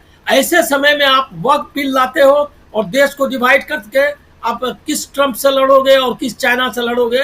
कितना बड़ा पूरी दुनिया जो है, छोटे छोटे देश, कोस्टारिका है, क्या कहते हैं, मैक्सिको तो बहुत बड़ा देश है, लेकिन वेनेजुएला वो भी बड़ा देश है, लेकिन कोस्टारिका या छोटे छोटे कंट्री डिबेट कर रहे हैं मोदी का और ये वक्फ बिल के बारे में। और वो झूठ आपने कहा सबका साथ सबका विकास, साफ साफ झूठ संविधान की धाराओं के खिलाफ लाया है। मुसलमानों को प्रताड़ित करने का इसका इरादा है, देश को पोलराइज करने का इरादा है। ये कोई भी एक जो गांव का आदमी है वो भी समझता है। और उसके बाद वहां बैठ करके हमारा जो है कैबिनेट मंत्री और भाजपा का अध्यक्ष वो बता रहा है कि हम तो उनकी मुसलमानों के, गरीब मुसलमानों के, उनके आपने के फायदे के लिए लाया है, औरतों के फायदे। क्या नॉनसेंस, मतलब आप पोस्ट ट्रुथ जिसको आप बोलते हैं कि प्रोपेगेंडा पर आधारित और जो है झूठों का ये वो यही सरकार है। लेकिन मैं ये कहना चाहता हूं कि ये जो है ये झूठ वगैरह सब कर लो, लेकिन कहीं तो ताकत दिखाओ। ये जो कम से कम बचा तो लो हिंदुस्तान को ट्रंप की जो क्या कहते हैं की लाठी जो से, उसकी ताकत अगर नहीं है, यही देश में सबको ये करना चाहते हो, पोलराइज करना चाहते हो। सोनिया गांधी ने सही कहा कि परमानेंट पोलराइजेशन का ये तरीका है और इसी के लिए इसको लाया गया है। हैरेसमेंट बहुत, मुझको कम से कम इस बात की तसल्ली है कि इंडिया गठबंधन ने अपनी यूनिटी बरकरार रखी और एक स्वर में उनके खिलाफ खड़ा रहा। ये एक बहुत बड़ा पॉलिटिकल डेवलपमेंट। बिल्कुल बिल्कुल, बहुत सही कह रहे हैं आपकी। इंडिया गठबंधन ने, विपक्ष ने यहाँ खासकर दोनों सदनों में, लोअर हाउस अपर हाउस दोनों सदनों में अपनी एकजुटता दिखाई और भले बिल को पास करवा ले गई सरकार, लेकिन यहाँ पर विपक्ष की एकजुटता दोनों सदनों में 232 288 के मुकाबले और इधर 122 के मुकाबले 95, थोड़ा बहुत का ही अंतर था प्रशांत टंडन जी। और यहां पानी तो पिला ही दिया विपक्ष ने, यह साफ दिख रहा है। लेकिन उसके बाद चलिए ये तो हो गया, एक मामला है सुप्रीम कोर्ट में जाने का, और दूसरा मामला जो है यहां पे बहुत इंपॉर्टेंट है वो ये है कि इस्तीफों की झड़ी लग गई है। नीतीश बाबू से लेकर इधर चंद्रा बाबू तक, चिराग पासवान से लेकर जयंत चौधरी तक। जयंत चौधरी की पार्टी के महासचिव ने इस्तीफा दे दिया है, थोड़ी देर पहले खबर है, और ये चल रहा है। और कल प्रेस कॉन्फ्रेंस करेंगे पटना में नीतीश बाबू के मुस्लिम जितने भी मेंबर्स हैं उनकी पार्टी के। देखिए राजीव जी, ये टर्निंग पॉइंट है भारत की राजनीति का, और वो टर्निंग पॉइंट कैसे है कि अभी प्रेम कुमार जी 370 की बात कर रहे थे। 30 साल आंदोलन चला अयोध्या का राम मंदिर बनाने के लिए। जब राम मंदिर बन गया तो 62 से बीजेपी 33 पे आ गई। 370 हटाने पर, जो कि आरएसएस का, बीजेपी का कितना पुराना आंदोलन हर मैनिफेस्टो में इनके होता था, उसके बाद भी 240 पे अटक गए। तो ऐसे वक्त में जब इतने बड़े मुद्दे बीजेपी को कोई फायदा नहीं दिला पाए, तो वक्फ का बिल बीजेपी को चुनावी फायदा कैसे दिलाएगा ये हम आगे देखेंगे। एक बात। दूसरी बात, नीतीश कुमार को अब बाकी पॉलिटिकल पार्टीज और मीडिया और इन सब को बेनिफिट ऑफ डाउट देना बंद कर देना चाहिए। नीतीश कुमार की राजनीति हमेशा से सांप्रदायिक रही है। ये अपनी सेकुलर इमेज के लिए इधर उधर जाते रहे हैं। आप इनका पॉलिटिकल करियर देख लीजिए, जितना लंबा पॉलिटिकल करियर है, ज्यादा समय किसके साथ रहे ये केवल अपनी इमेज बिल्डिंग के लिए इधर उधर पलटी मारी करते हैं, लेकिन मूलतः ये सांप्रदायिक व्यक्ति है। मूलतः इनकी राजनीतिक सांप्रदायिकता से आती है और बीजेपी और आरएसएस की एजेंडा वाली राजनीति है। जब ये आरजेडी के साथ थे तो इन्होंने कास्ट सर्वे करवाया, इन्होंने नहीं करवाया, वो तेजस्वी यादव ने करवाया, इनसे आरजेडी ने करवाया। उसमें वामपंथी पार्टियां भी थी, कांग्रेस भी थी। अगर इनकी ओनरशिप होती वो नीतीश कुमार की, तो जब पलटी मार के वापस ही मुख्यमंत्री बने बीजेपी के साथ, तब भी वो उस कास्ट सर्वे की बात करते, उसकी ओनरशिप लेते। नहीं ली, क्योंकि वो आरएसएस के एजेंडा का नहीं था। तो मूलतः नीतीश कुमार एक सांप्रदायिक राजनीति करते रहे हैं और झांसे में लेकर वो सेकुलर खेमे के वोट के लिए वो इधर उधर जाते हैं जी। मुझे लगता है कि ये जो टर्निंग पॉइंट, इसलिए मैं कह रहा हूं कि अब ये झांसा नहीं दे पाएंगे शायद। मतलब समाज इनको इस ढंग से देखेगा कि ये सांप्रदायिक व्यक्ति हैं, इनकी राजनीति सांप्रदायिक है, तो इनको इसी हिसाब से जो बीजेपी को वोट मिलता है वो वही वोट इनको मिलेगा जहां बीजेपी इनको सीटें देगी। लेकिन जो वोट बीजेपी का नहीं था अभी तक, वो नीतीश कुमार को मिल जाता था, वो अब शायद ना मिलेगा। तो इसलिए ये बड़ा जरूरी है। कांग्रेस पार्टी, विपक्ष को थोड़ा इसमें अपनी लाइन क्लियर करनी चाहिए। इमरान प्रतापगढ़ी ने बहुत बढ़िया भाषण दिया राज्यसभा में, और उन्होंने चंद्रबाबू नायडू और नीतीश कुमार इन सब पे हमला किया। कांग्रेस को भी यही करना चाहिए, आधिकारिक रूप से करना चाहिए कि इनको बेनिफिट ऑफ डाउट देना बंद करें। इस लालच में, लालच छोड़ दें कि ये कभी इधर आ जाएंगे, ये इधर नहीं आएंगे। और मैं इसको नहीं मानता हूं कि ईडी सीबीआई के डर से कोई पॉलिटिक्स कर रहे हैं। ये 232 लोगों जिन्होंने वोट दिया उनके ऊपर भी तो ईडी सीबीआई है। जी बिल्कुल, जबकि वो सत्ता में नहीं है, जबकि विपक्ष वाले सत्ता में नहीं है, और ये सब तो सत्ता की चाशनी में डूबे हुए हैं जी। चाहे नीतीश बाबू हो, जयंत चौधरी हो, चाहे रामविलास पासवान के बेटे हो चिराग पासवान, चाहे चंद्रबाबू नायडू हो, ये सब। तो जब संविधान की मूल भावना पर हमला हो, जब संवैधानिक लोकतंत्र पे हमला हो, तब सब सेकुलर ताना बाना पे हमला हो, उस वक्त अगर आप कंफर्ट वाली राजनीति करेंगे, चाहे वो नवीन पटनायक हो, चाहे नीतीश कुमार हो, चाहे चंद्रबाबू नायडू हो, या ये जो छोटी पार्टियां हैं ये लोग हों, तो चलता नहीं है काम। इसलिए भारत की राजनीति में ये टर्निंग पॉइंट है। जो सेकुलर वोट बीजेपी इन लोगों के जरिए खींच लेती थी, ये छोटे छोटे वैक्यूम क्लीनर लगा के, वो अब बीजेपी का ये टैक्टिक्स अब नहीं चलेगी। तो ये बीजेपी का नुकसान है। तो मैं फिर से रिपीट कर दूं जो मैं कह रहा था कि 370 और राम मंदिर ने बीजेपी को चुनावी तौर पे फायदा नहीं पहुंचाया। तो क्या वक्फ बोर्ड पहुंचाएगा, वक्फ बोर्ड की पॉलिटिक्स पहुंचाएगी, ये हम आगे देखेंगे। लेकिन इससे हुआ क्या कि जो कंफ्यूजन था वो खत्म हो गया। दूसरा एक और जो अचीवमेंट हुआ इसमें कि जो सेकुलर पार्टियां हैं इस देश में, विपक्षी पार्टियां हैं, ये मुस्लिम इश्यूज को लेकर थोड़ा शर्मा शर्मी करते थे, टैक्टिकल होते थे। क्लिनिकल भाषा में बात करते थे, बच के निकलते थे। अब वो सामने की लड़ाई लड़ रहे हैं।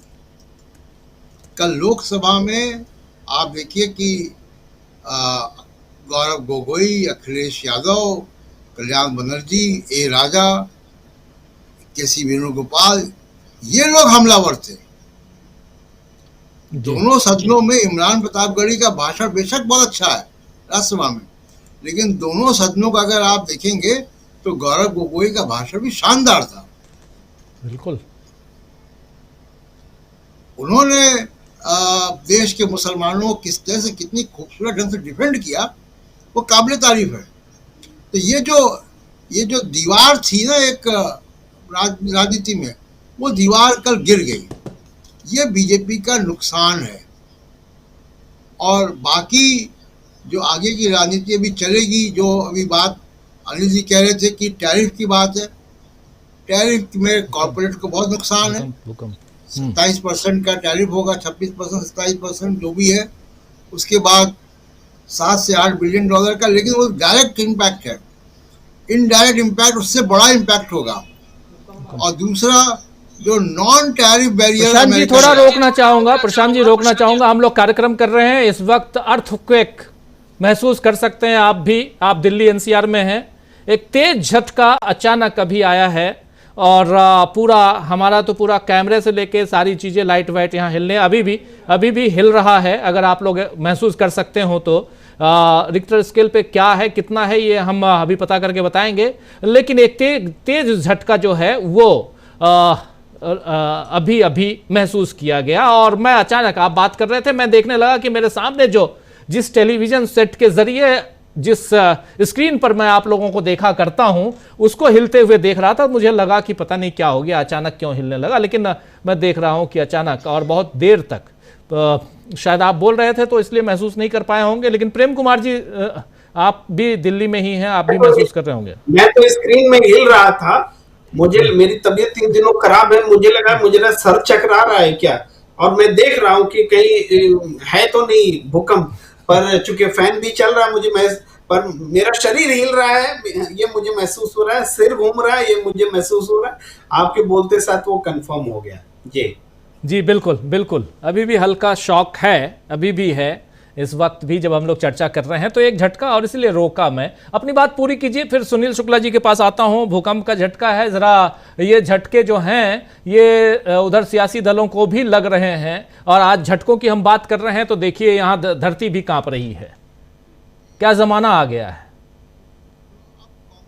तो राजीव जी, मैं जो बात कह रहा था कि कांग्रेस पार्टी को, विपक्षी पार्टियों को लाइन बहुत साफ खींच देनी चाहिए कि सेकुलरिज्म जो है वो गेट पास है। ये टैक्टिकल अलायंसेस का दौर अब नहीं है। अब दौर जो है वो बहुत साफ है, और वो दौर साफ यही है कि नीतीश कुमार और चंद्रबाबू नायडू पर फैसला कर देना चाहिए कि इन पे लाइन क्या है। जो इमरान प्रतापगढ़ी की लाइन है, वो लाइन कांग्रेस पार्टी की आधिकारिक लाइन होनी चाहिए। जी राजीव, बिल्कुल आना चाहता हूं सुनील जी आपके पास।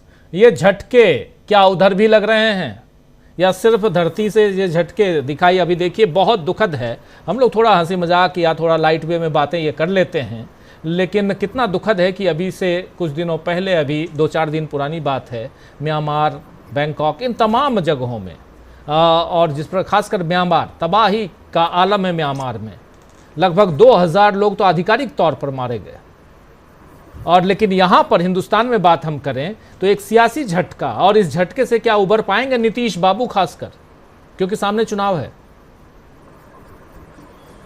धन्यवाद राजीव जी। भूकंप जब आता है ना तो उसके आफ्टर शॉक्स होते हैं, और आफ्टर शॉक्स बहुत कई दिन तक चलते रहते हैं। ये आपको चैन से नहीं रहने देते। ये जो और इन झटकों को मैं बहुत लंबे समय तक महसूस करता रहा हूं। जब नेपाल के अर्थक्वेक में मैं वहां पे था, कई दिनों तक सो नहीं पाया रात में, सारण बजता था, बाहर होटल से बाहर निकलना पड़ता था। ये जो भारतीय राजनीति का आफ्टर शॉक है वही है।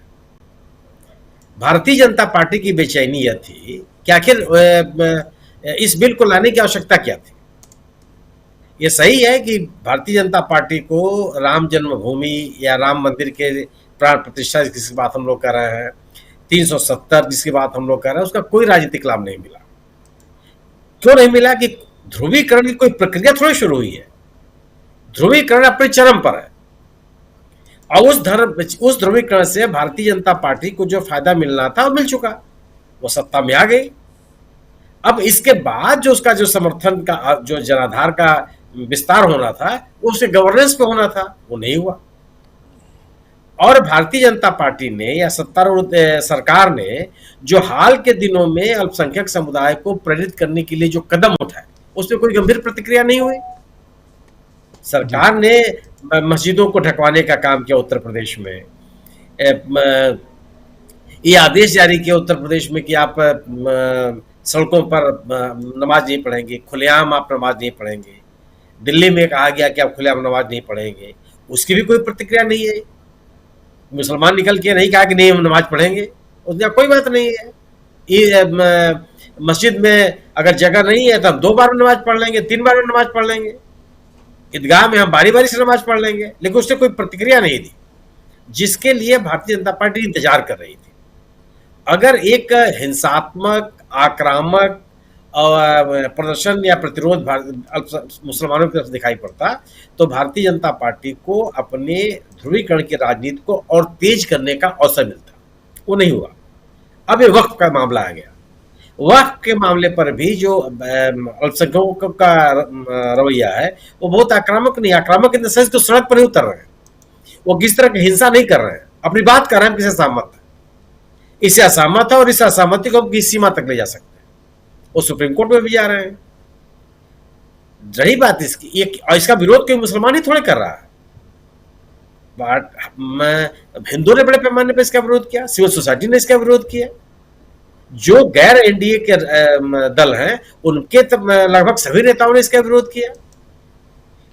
जिन दलों ने राज्यसभा में अपना व्हीप वापस ले लिया, जिसमें जगन रेड्डी साहब हैं, नवीन पटनायक साहब हैं, लोकसभा में वो नहीं कर पाए, लोकसभा में विरोध में खड़े हुए और राज्यसभा में भी उनको उसकी आलोचना करनी पड़ी, उसके समर्थन में पूरी तरह से नहीं आ पाए।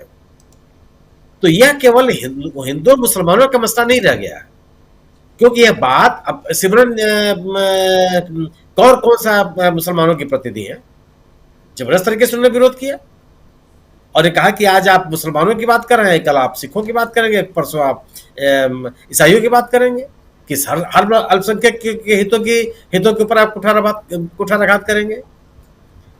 इस राजनीति का जो एनडीए के सहयोगी दलों ने जो स्टैंड लिया, देखिए अब ये कोई रहस्य नहीं रह गया है। जिन राजनीतिक दलों ने जिनका जनाधार अल्पसंख्यक समुदाय में रहा है, उनकी किसी प्रकार की निकटता को अल्पसंख्यक समुदाय ने, मुसलमानों ने स्वीकार नहीं किया जी। उत्तर प्रदेश में सबसे बड़ा उदाहरण है मायावती जी, बहुजन समाज पार्टी। बहुजन समाज पार्टी में को अल्पसंख्यकों ने, मुसलमानों ने एकदम जबरदस्त तरीके के समर्थन दिया। यहां तक कि कल्याण सिंह जी के साथ जब मुलायम सिंह जी ने गठबंधन किया उनकी पार्टी के साथ, उसके बाद मुसलमान पूरी तरह से बहुजन समाज पार्टी के साथ चले गए। बहुजन समाज पार्टी दलित मतों, सवर्णों के एक वर्ग का मत और अल्पसंख्यकों के भरोसे अपने ताकत पर सरकार बनाई। आज केवल कोई बहुजन समाज पार्टी का औपचारिक रूप से कोई गठबंधन नहीं है बीएसपी के साथ, वह अपनी राजनीति से बीजेपी को मदद करती हुई नजर आती है। उनका समर्थक वर्ग उनको छोड़ के चला गया, आज उनके साथ नहीं है, क्योंकि जिस सांप्रदायिक राजनीति के विरोध की अपेक्षा उनका समर्थक वर्ग उनसे कर रहा था, उन्होंने नहीं किया। जिस किसी राज्य में अल्पसंख्यक समुदाय के अंदर इस तरह की चेतना है, उस राज्य में वो कोई भी राजनीतिक दल सफल नहीं हो पाया जो बीजेपी के नजदीक नजर आया हो। मैं आंध्र प्रदेश की बात नहीं करता, क्योंकि आंध्र प्रदेश में उस तरह की ध्रुवीकरण होती भी नहीं, और इसका सबसे बड़ा प्रमाण यह है कि विधानसभा के चुनाव में आंध्र प्रदेश में 1% वोट भी नहीं मिला है बीजेपी को, पॉइंट कुछ परसेंट वोट मिला। वह केवल और केवल टीडीपी के सहारे वहां राजनीति करना चाहती है। लेकिन अन्य किसी भी राज्य में जहां पे जबरदस्त तरीके से भारतीय जनता पार्टी पोलराइजेशन करती है और वहां इसकी प्रतिक्रिया हुई है।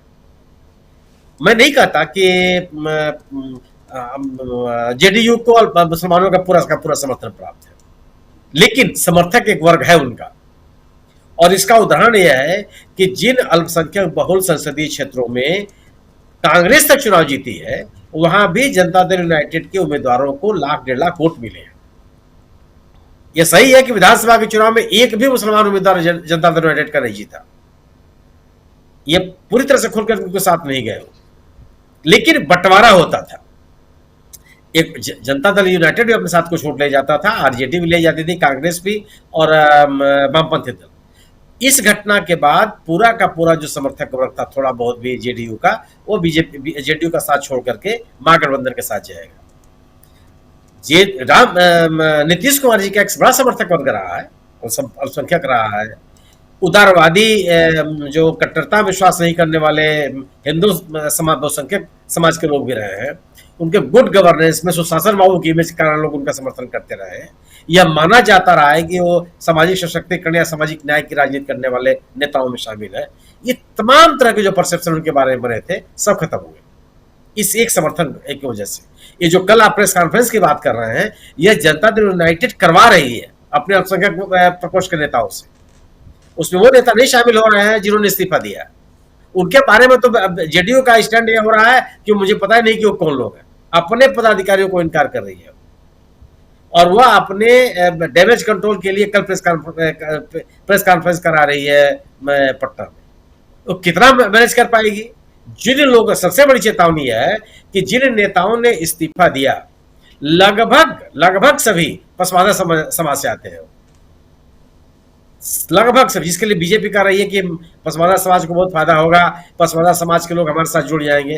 कुछ भी ऐसा होने वाला नहीं है जी। यह हिंदू मुसलमानों का सवाल भी नहीं है। सवाल इस बात का है कि अगर यह पूरी तरह से संविधान विरोधी कदम है। आप संविधान में हम अनुमति नहीं देता है कि एक ही मुद्दे पर दो समुदायों के साथ आप अलग अलग नीति अख्तियार करें। एक मुद्दा अगर है, हर समुदाय के प्रति आपका एक रुख होना चाहिए, एक स्टैंड होना चाहिए। कैसे अलग कर सकते हैं आप? और अगर ये बात कही जो आपने शुरू में दिखाया, ये कैसे आप नहीं कहेंगे कि आपने जल्दबाजी किया? ये सच्चाई नहीं है क्या? संसद की कार्रवाई खत्म होने के 2 दिन के भीतर आपने लग करके पूरी लगातार बैठकें आयोजित करके आप इस बिल को आपने पास कराया। आपने 24 घंटे का ही मौका नहीं दिया इस विधेयक के बारे में अध्ययन करने, इसका विश्लेषण करने और तर्कों के साथ उपस्थित होने के लिए सांसदों को। और किसको जल्दीबाजी कही जाती है? विपक्ष के नेता को आप बोलने नहीं देंगे। और किसको जल्दीबाजी कही जाती है? जेपीसी की बैठकों को लेकर के जो उस जेपीसी में सदस्य थे, उनके विरोध का भी आपने परवाह नहीं किया जी। उन्होंने कई बार बैठकों को लेकर के आपत्ति की कि आपने पर्याप्त समय नहीं दिया है और आपने बैठक बुला ली। जेपीसी में दलीय हितों की अपेक्षा नहीं की जाती है लोगों से। JPC select committee, parliamentary committee में जो सदस्य शामिल होते हैं, उनसे उम्मीद की जाती है कि वह गुण दोष के आधार पर विचार करेंगे, गुण तो उसके आधार पर संशोधन की बात करेंगे। भारतीय जनता पार्टी के सदस्य पार्टी के प्रतिनिधि के रूप में वहां मौजूद रहे। और किसको कहते हैं कि आप जल्दीबाजी और व्यवस्था को बुलडोज करना? इसके अलावा और क्या कहलाता? स्थिति यह बन गई है कि इस निर्णय से मुझे नहीं लगता कि बीजेपी को भी कोई फायदा होगा, क्योंकि बीजेपी के पास बिहार में ध्रुवीकरण की स्थिति बनती नहीं है। बिहार ध्रुवीकरण का स्थान नहीं है। और अगर ध्रुवीकरण कर लेने में सफल होती तो बीजेपी की ताकत बहुत बढ़ गई होती। बिहार में जातीय भाव जबरदस्त है, सामाजिक न्याय का आंदोलन का असर भी वहां पे खूब है, और जो सांप्रदायिक राजनीति है उसका उतना असर नहीं है जितना असर अन्य राज्यों में है, अन्य हिंदी भाषी राज्यों में। तो वहां तो उनको नीतीश कुमार की आवश्यकता इसीलिए हमेशा पड़ती रहती है। और ध्रुवीकरण के नाते अगर बीजेपी कोई फायदा पा सकती थी तो वह पा चुकी है जितना उसको पाना था, चाहे कोई भी राज्य हो। इनमें उन्हें इस बीजेपी के फायदे के बजाय मेरा अपना ये मानना है कि उन दलों को जो मुसलमानों का समर्थन पाते रहे हैं, राजनीतिक ताकत में मुसलमानों का वोट उनके लिए सहयोगी साबित होता रहा है, उनको नुकसान होगा। और जो मुसलमानों के वोट में थोड़ा बहुत भी बिखराव था, बिल्कुल बिखराव था, वो पूरी तरह से कंसोलिडेट होगा और भारतीय जनता पार्टी के खिलाफ हो जाएंगे उन दलों के साथ या उस गठबंधन के साथ जो इनको चुनौती देते हुए नजर आएंगे। जी बिल्कुल बिल्कुल, आप सही कह रहे हैं। एक तरफ चुनौतियों की बात हम समझने की कोशिश कर रहे हैं कि आखिर इसके बाद क्या होगा। डैमेज कंट्रोल क्या नीतीश बाबू कर पाएंगे, एक बड़ा सवाल है। आपसे भी समझना चाहता हूं प्रेम कुमार जी, क्या लगता है कि नीतीश बाबू डैमेज कंट्रोल कर पाएंगे? चलिए, अपने मुस्लिम जो नेता हैं उनकी पार्टी के, उनसे प्रेस कॉन्फ्रेंस अगर करवा भी लें तो क्या डैमेज कंट्रोल होगा? हाँ बिल्कुल राजीव जी, ये जेन्युइन सवाल है और जेडीयू की तो सबसे बड़ी चिंता होगी कि कैसे डैमेज कंट्रोल करें, सामने चुनाव है। मगर ये बात प्रशांत जी बहुत सही कह रहे थे कि अब जो डाउट्स, बेनिफिट ऑफ डाउट्स मिलते रहे हैं ऐसी सभी पार्टियों को जो अपॉर्चुनिज्म की इंतहा करते रहे हैं और एनडीए खेमे में है, वहां रह करके भी सेकुलर होने की बात भी समझाते हैं और डिसीजन लेने पर उनका वक्त आता है तो डिसीजन नहीं लेते हैं। ये सारी बातें अब बेपर्द हो गई हैं। इसीलिए वो टर्निंग पॉइंट वाली थ्योरी बहुत सही है प्रशांत जी की। ये टर्निंग पॉइंट है देश के राजनीतिक माहौल को बदलने के लिए। यहाँ से एक अलग दिशा में राजनीति जाती है। आप इसको इस तरह से भी देख सकते हैं कि देश की सियासत दो जगह में पोलराइज हो रही, जो बीजेपी चाहती थी, तो धार्मिक ही नहीं राजनीतिक रूप से भी बीजेपी और गैर बीजेपी, कांग्रेस और बीजेपी, यही दो है, कांग्रेस और गैर कांग्रेस, जो नाम देना दे चाहें, ये दो हिस्सों में पोलराइज हो रही है। और बिहार की सियासत भी इसी दिशा में पोलराइज होती हुई दिख रही है। जो चुनाव नतीजे आएंगे, हम आपको अभी से ये जो देख पा रहे हैं वो ये कि वहां बड़ी पार्टी के तौर पर बीजेपी तो रहेगी ही और कांग्रेस का भी बहुत तेजी से उभार होगा और कांग्रेस और बीजेपी आमने सामने पार्टी दिखेगी और आरजेडी जो है उसकी भी ताकत घटेगी, जेडीयू की भी ताकत घटेगी।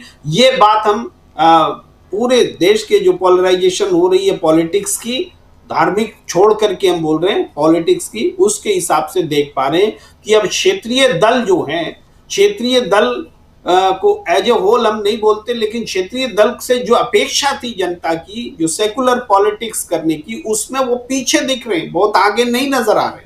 वो केवल लाभ के लिए कुछ बातें बोल दे रहे हैं, कुछ, हालांकि ये फ्लैट जो हम बोल रहे हैं, आप बोल सकते हैं उस पार्टी में ऐसा नहीं, उस पार्टी में एक दो उदाहरण हैं, लेकिन मैं ओवरऑल कह रहा हूं कि क्षेत्रीय दल सेकुलरिज्म के प्रति जो मजबूती के साथ खड़ा होना चाहिए वो नहीं हो पा रहे हैं और एनडीए के खेमे वाले तो पूरी तरह से एक्सपोज हो चुके हैं और इंडिया गठबंधन में जो है उनका एक्सपोज होना बाकी है, बस हम यही कह सकते हैं।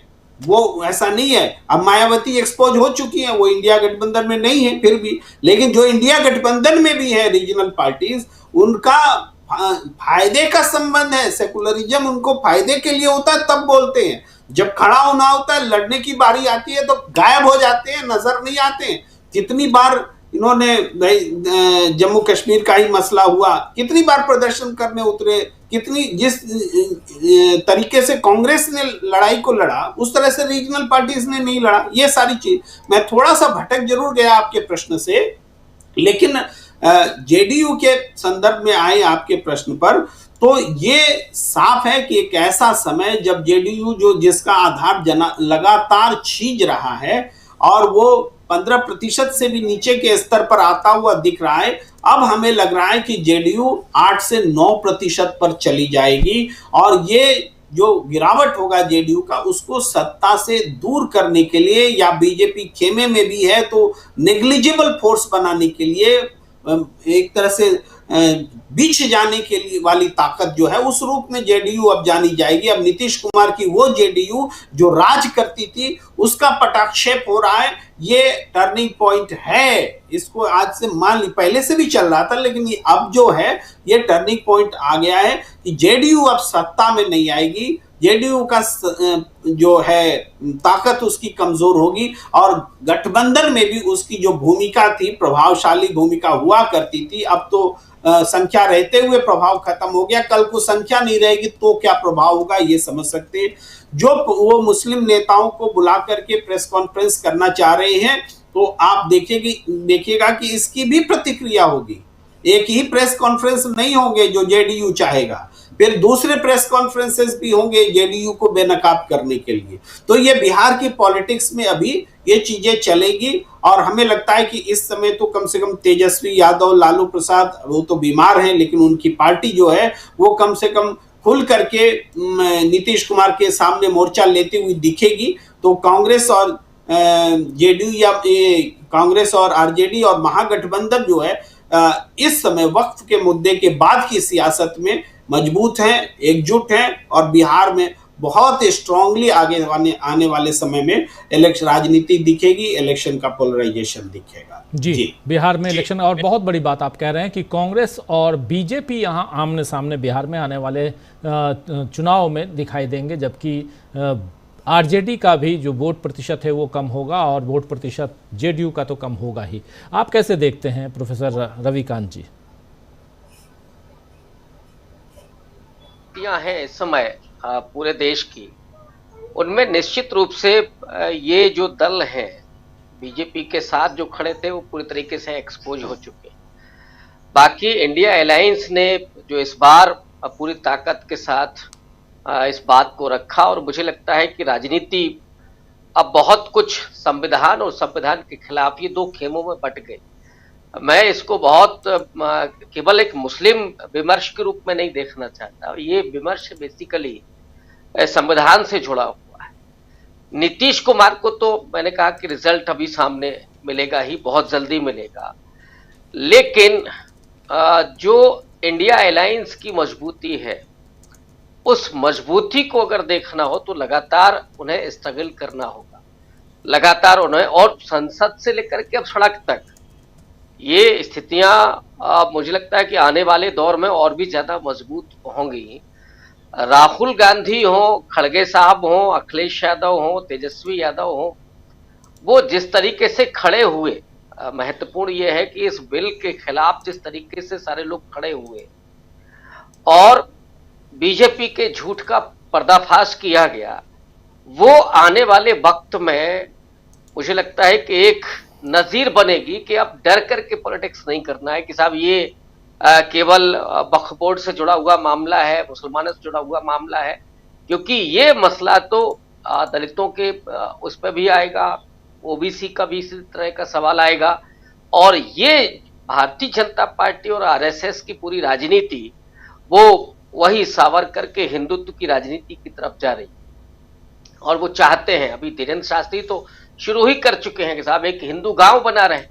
तो और क्या कोई एक व्यक्ति मुस्लिम गांव बनाने का ऐलान कर दे या कोई बौद्ध गांव बनाने का ऐलान कर दे तो क्या होगा, उसके ऊपर हमला भी हो जाएगा, ये हालात है।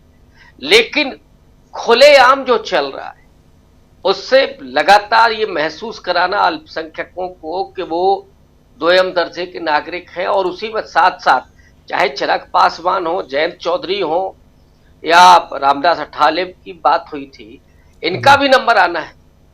क्या ये दलित समाज बच जाएगा क्या? वो हिंदुत्व के भीतर तो उनकी भी स्थिति दोयम दर्जे की है। तो ये जो पूरे हालात बन रहे हैं इस समय देश के, वो एक नई लड़ाई की तरफ लेकर के जा रहे हैं। और पहली बार वो जो इंडिया अलायंस की एकजुटता है, मजबूती है, और उसमें ये भी तय हो गया कि मायावती नहीं है जी, नीतीश कुमार नहीं है, ये बहुत स्पष्ट हो गया है। तो मुझे लगता है कि ये चुनावी राजनीति के लिए भी बहुत महत्वपूर्ण, और जो लोकतंत्र के लिए, संविधान के लिए राजनीति है उसके लिए भी बहुत महत्वपूर्ण ये एक दिशा मिल चुकी है। जी राजू जी, बिल्कुल बिल्कुल एक दिशा। प्रशांत जी कैसे देखते हैं? जी, पहली बात को कुछ टेक्निकल मामले हैं, बहुत संवैधानिक मामले जिनको कोर्ट में चुनौती मिलेगी, जिसकी चर्चा आप शुरू में कर रहे थे जी। एक बड़ा मामला ये है कि जो कोर्ट में जाएगा या आगे कैसे इसको विपक्षी पार्टियां उठाती हैं। राज्यसभा में सुबह 4 बजे के आसपास वोटिंग हुई है, तो और रात में उसका जो टाइम था वो लैप्स हो गया था। तो जब भी आपको टाइम बढ़ाना होता है, संसद सदन की मंजूरी लेनी होती है। बगैर मंजूरी लिए ये वोटिंग हुई है इस पे और चर्चा हुई है, और मणिपुर का प्रेसिडेंट हाउस का इंडोर्समेंट, प्रेसिडेंट रूल का इंडोर्समेंट भी उसी वक्त हुआ है। तो टेक्निकली तो वो हाउस को तारीख भी बदल गई, डेट भी चेंज हो गई। ये एक प्रोसीजरल जो है वो कमी है उसमें, जो कि जिस पे कानूनी सवाल उठेंगे। और उसके अलावा जो बहुत सारे कानूनी सवाल हैं, प्रथम दृष्टया संवैधानिक जो प्रावधान है उनका उल्लंघन है, वो कोर्ट उसको देखेगा।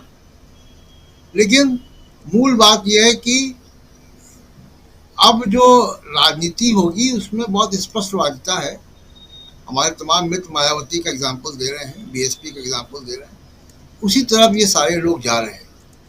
कांग्रेस पार्टी के लिए उड़ीसा में और आंध्र प्रदेश में एक मौका है, बिहार में तो है ही, लेकिन वहाँ भी मौका है। इनको एक्टिव होना चाहिए तुरंत। तो फिलहाल तो ये। दूसरी बात जो टैरिफ की बात है, देखिए टैरिफ का हेडलाइन मैनेजमेंट भी किया गया, और टैरिफ का वक्फ बोर्ड, टैरिफ का असर लंबा रहने वाला है। आज स्टॉक मार्केट कैसे नीचे गया हम सबने देखा, और स्टॉक मार्केट में 3-4 दिनों से उन कंपनियों के भाव गिर रहे थे जो कंपनियां इस टैरिफ की चपेट में हैं। और टैरिफ से भी बड़े एक और मामला जो कि चर्चा जिसकी कम हो रही है, जो नॉन टैरिफ मामले हैं, जिस पे सीधा सीधा अमेरिका जो है वो हस्तक्षेप करके हमारे देश के आयात, तमाम आयात को रोक रहा है, मुख्यतः तेल को। तो कॉरपोरेट को नुकसान है। अब कॉरपोरेट अपना बचाव करे। मोदी जी इसमें खामोश हैं।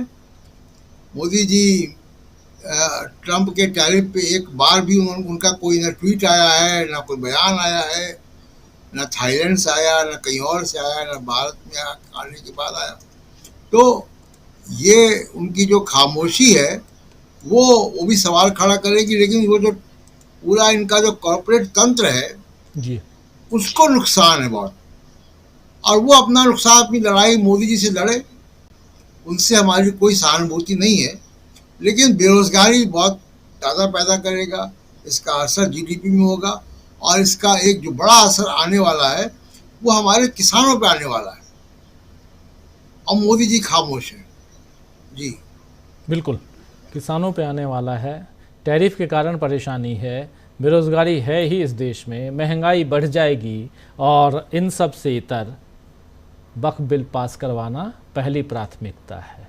लेकिन अब यहाँ से क्या एक दूसरी तस्वीर सियासत की है, जिस तस्वीर में एक तरफ बीजेपी और बीजेपी के साथी दिखाई देते हैं, दूसरी तस्वीर में साफ क्लियर पिक्चर है विपक्ष का। और क्या अब विपक्ष के लिए भी एक सुनहरा मौका है, ये कहें कि आप इतने मजबूत हो चुके हैं, क्योंकि चाहे वो लोकसभा हो या राज्यसभा हो, विपक्ष एकजुट दिखाई दिया। क्या यहाँ और मजबूती के साथ आगे बढ़ने की ज़रूरत नहीं है विपक्ष की? ज़रा समझना चाहता हूँ सुनील शुक्ला जी, क्लोजिंग कमेंट के रूप में। विपक्ष का, विपक्षी दलों के साथ साथ विपक्षी गैर भाजपा मतदाताओं का भी कंसोलिडेशन बहुत तेजी से होगा, जो थोड़े बहुत बिखराव नजर आते थे, क्योंकि भारतीय जनता पार्टी ने इस मुद्दे के साथ बहुत आगे एकदम दीवार तक ढकेल दिया लोगों को। वो कोई बात करने के लिए ही तैयार नहीं है। जो लोगों के संवैधानिक अधिकार हैं उनकी बात करने के लिए तैयार नहीं है।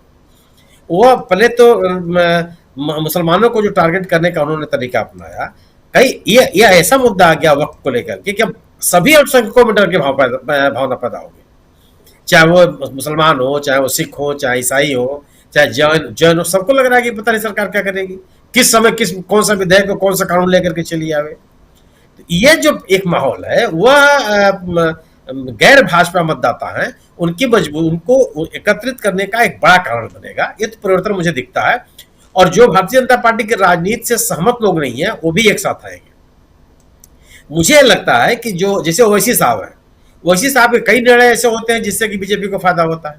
आप बिहार के विधानसभा का चुनाव याद रखिए, उस हिमाचल में चुनाव लड़ने आ गए और महागठबंधन को नुकसान हुआ।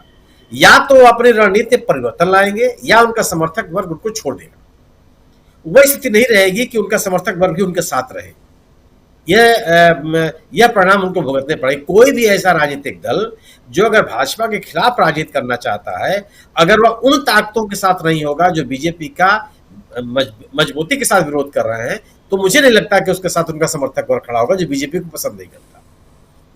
अब बात यह रही कि जो टैरिफ के मसले पर सरकार या मोदी जी नहीं बोल रहे हैं। अरे उस मसले पर बोलने से बचने के लिए ही तो ये पूरा तामझाम हुआ है कि बोलना ना पड़े, सरकार की विफलताओं पे कोई चर्चा ना हो, इसीलिए तो आपको वक्फ की जल्दी होगी।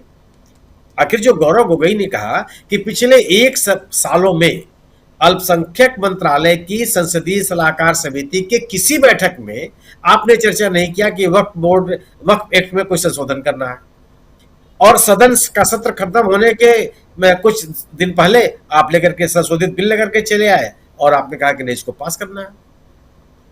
तो ये किस बात के लिए था कि आप टैरिफ की बात मत कीजिए। टैरिफ से भारतीय उद्योग कितना प्रभावित होगा, भारतीय सामानों की बिक्री का असर कितना पड़ेगा, भारत का निर्यात किस तरह से प्रभावित होगा, भारत को लाभ के तहत मिलने वाले विदेशी मुद्रा में क्या गिरावट आएगी, कोई बात नहीं कर रहे हैं आप, किसी तरह कोई टिप्पणी नहीं कर रहे हैं। दुनिया लगभग 100 देशों के खिलाफ टैरिफ बढ़ाया है यूएस ने, अधिकांश देशों ने उस पर प्रतिक्रिया दी है। अधिकांश, कोई ऐसा देश नहीं है जिसने प्रतिक्रिया न दी हो।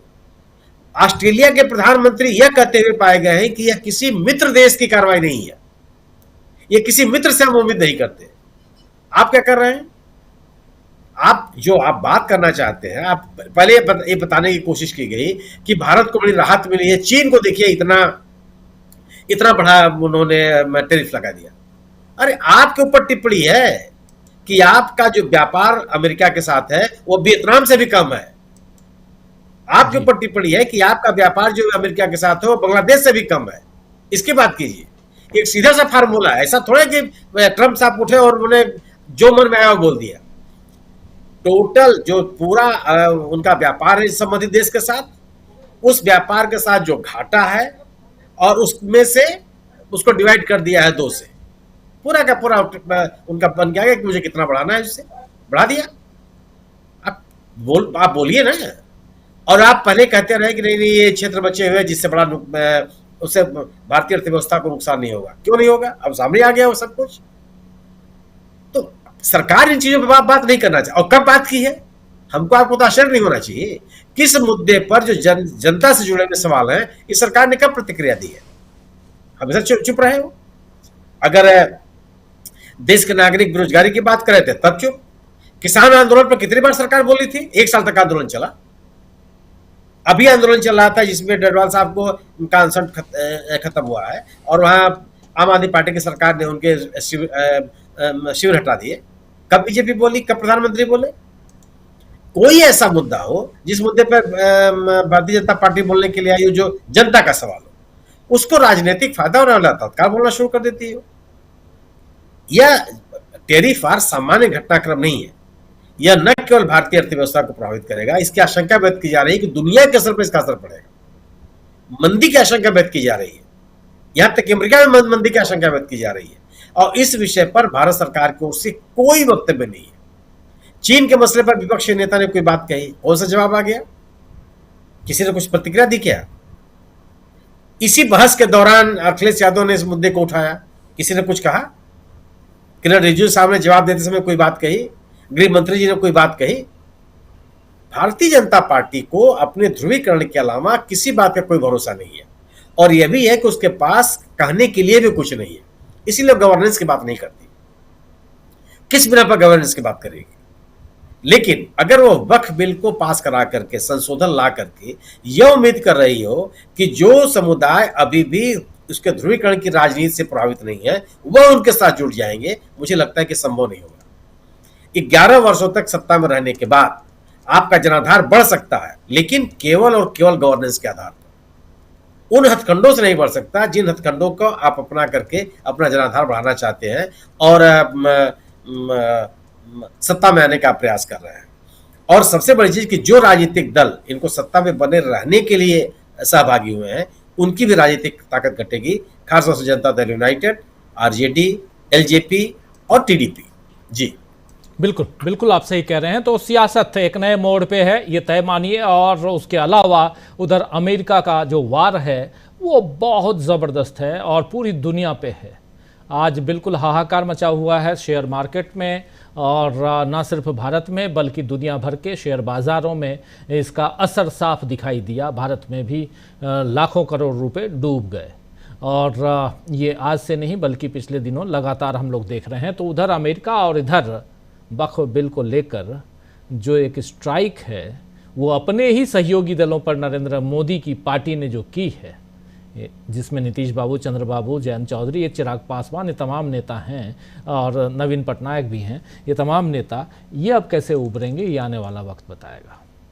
इस कार्यक्रम को यहीं समाप्त करता हूं। बहुत बहुत शुक्रिया सुनील जी, बहुत शुक्रिया प्रेम कुमार जी, बहुत बहुत शुक्रिया प्रशांत टंडन जी, बहुत शुक्रिया हमारे साथी